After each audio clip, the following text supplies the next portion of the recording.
The task for this year's work is to select and prioritize our highest criteria for how the shelters or resource centers really should be providing services, and to geographically look at places within the city, we also hope within the county, where new facilities could be sited according to the model that we adopted last year, which is a much smaller resource center or shelter.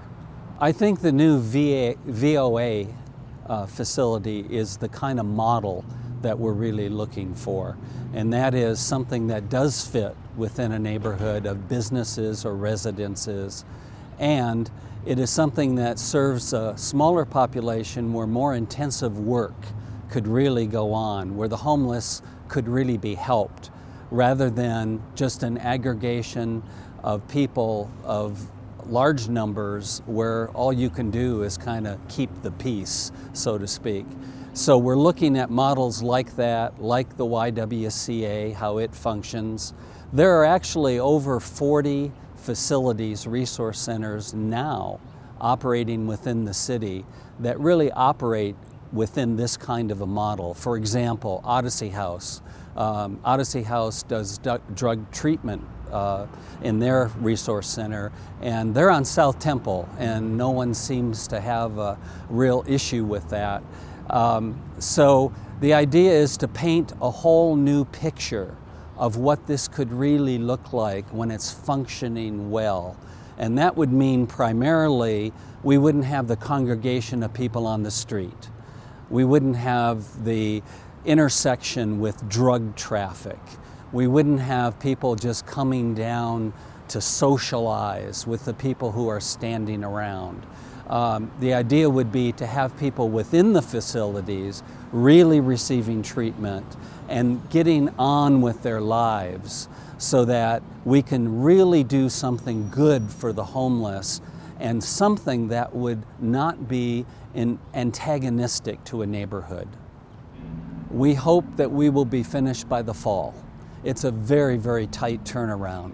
There's two reasons for that. One is what's happening now at the shelter is not sustainable. It has to change, and as soon as possible. Secondly, we have a legislative commitment that we have to provide for them some sites, potential sites that we may be looking at, in order for us to receive the next round of funding from the state. So we're on a very, very tight timeline, and we're trying to go as fast as we can, but at the same time we need to be thoughtful and careful. This needs to be a good public process.